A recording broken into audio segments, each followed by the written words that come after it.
Voice of America Washington से news minute के साथ मैं हूं मोहम्मद आतिफ। इंडोनेशिया की सर्च एंड रेस्क्यू एजेंसी के सरबराह ने कहा है कि एयर एशिया इंडोनेशिया का लापता तैयारा समंदर की तह में हो सकता है। एयरबस A320-200 तैयारे में 162 अफराद सवार थे, जो इतवार को सिंगापुर जाते हुए लापता हो गया था। यूनानी हुक्काम के मुताबिक इटली की फेरी में आग लगने के बायस 5 अफराद हलाक हो गए हैं, जबकि 59 अफराद अभी भी निकाले जाने का इंतजार कर रहे हैं। अतालवी नेवी के मुताबिक कश्ती में 478 अफराद सवार थे।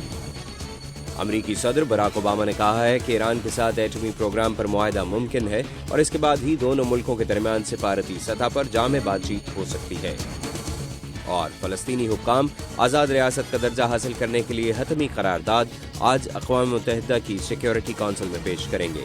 करारदाद में इसराइल के साथ 1 साल के अंदर अमन मुआहिदा और 2017 के आखिर तक फलस्तीनी इलाकों से कब्जा खत्म करने का मुतालबा किया जा रहा है।